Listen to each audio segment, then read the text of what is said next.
So you've started a new stream on Twitch, YouTube, Mixer, even Facebook's new platform, and you want to make the stream as good as you can get it. So I'm going to give you 6 tips right now to make your stream as good as it can be.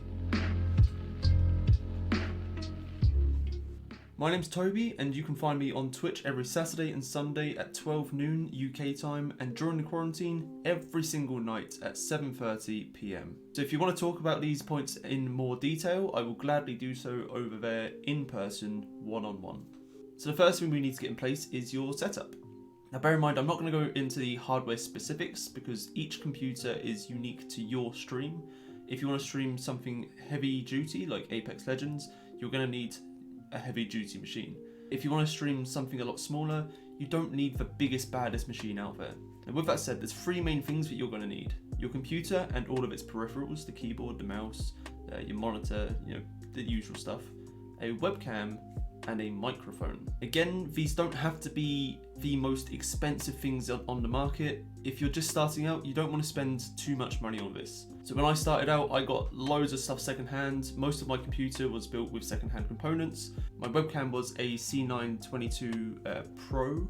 And again, my microphone was a secondhand Blue Yeti. It's an amazing microphone and it gives amazing quality. I've got no plans to upgrade that. That was probably the splashiest purchase that I actually made in terms of my setup at the very beginning. Once you've got your basics down, then you can start thinking about upgrading things in the PC, your webcam, your microphone. You can start getting additional gadgets like the Elgato Stream Deck or a Go XLR for your audio. In terms of places to actually buy equipment secondhand, there are many options. There's the Facebook Marketplace, there's Gumtree, but in the UK there's a physical store that you can go to that buys and sells equipment so that it doesn't just end up in a landfill, called Kex. Now it's an amazing place to buy secondhand equipment.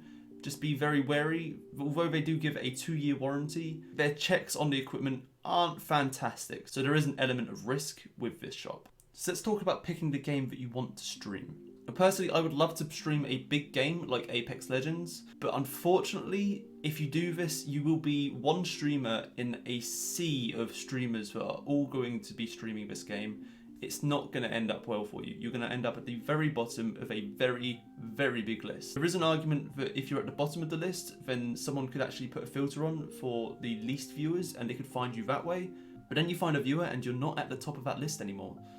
So I would very, very heavily recommend that you do not go for a big game. Instead, I would aim for a mid-range game. Don't go for the very bottom, because if there's only 2 viewers watching a particular game, that's only 2 viewers that you can find. I would aim for a game that has a few hundred people viewing it at all times at the very least, and has high peaks in the thousands. This is how I settled down on Clash Royale. It's a game that I love playing, it's a game that I enjoy thoroughly. I've been playing this game for nearly 4 years now, and I still really, really enjoy it. But it's also got a few hundred people viewing it at all times, and it peaks sometimes around the 4,000 mark, which only happens when big streamers are playing the game, but that's not a problem for me, because I aim to get the few hundred people that are always watching it and then grow from there. Then when you've got a loyal viewer base, you can then move on to a different game. In this case, I would probably move on to the likes of Brawl Stars or Clash of Clans. Both games were made by the same company. They have very similar feels, but they are very, very different, and they have very different viewer bases as well. Bear in mind that people aren't actually coming to watch the game, they're coming for you. You are the entertainment, the game is just a side attraction. Which takes me on to my next point. Interactions. The first time that you go live is going to be a very, very daunting time for you. You're probably going to be live for maybe an hour, hour and a half at the very most, and there's probably only going to be 1 or 2 viewers, occasionally if you're lucky. The first stream is always going to be a daunting one. On top of this, the people that are coming in probably aren't going to stick around for very long, because chances are you're not saying very much at all. This is something that needs to change. Even when there's no viewers, you need to be talking about something. Even if it's just how your day's gone, or something that you like in the game, or commentating on what you're doing in the game at this time. Then when people do come in, say hi, ask them how they are, ask them something about the game that you're playing. Anything, you can point out something in the background. I don't know how many times I've talked about this poster, but it has started so many conversations with so many different viewers, and all because of a compliment that they wanted to give.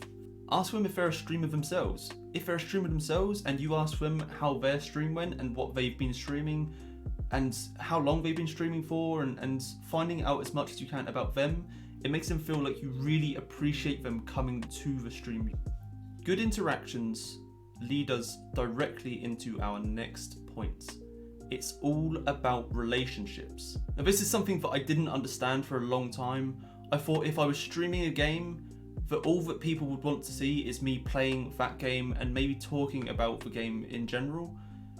I couldn't have been more wrong. I feel like the loyal viewership that I have now all stick around because they all feel like I've taken the time to get to know them, and that's because that's exactly what I've done. I've built a relationship with my viewers.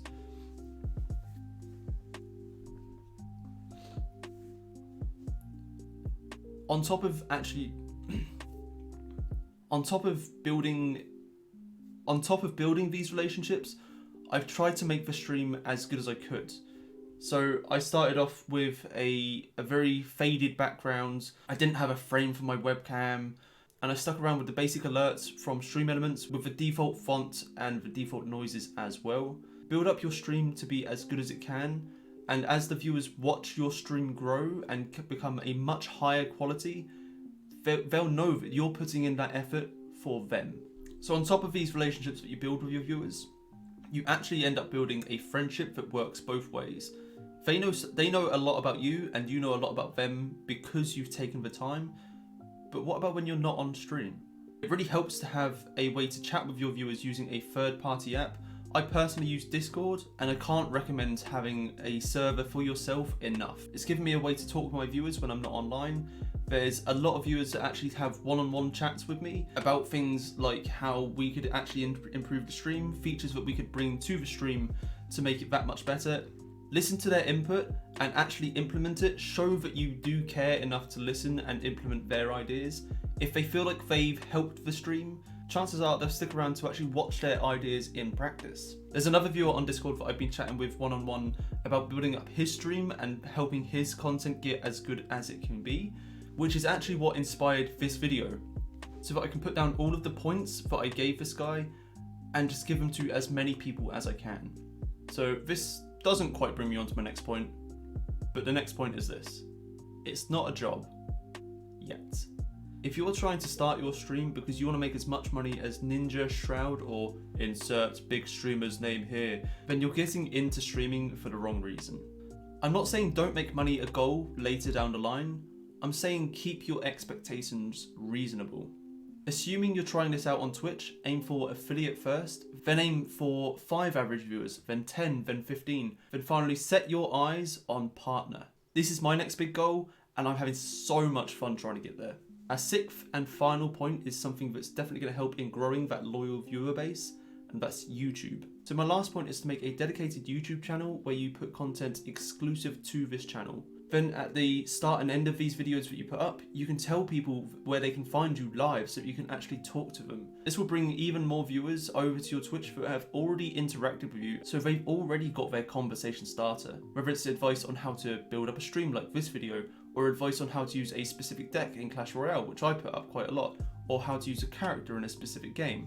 If they have any further questions about how they could use that character, or what type of camera they can afford to use on a particular budget for their stream setup, they can come and talk to you live about it. Now with this bit said and done, you guys know where to find me. You can find me over on Twitch every Saturday and Sunday at 12 noon UK time, and during the quarantine, every single weekday night at 7:30 PM. I look forward to seeing you there and helping you out with your new streaming adventure.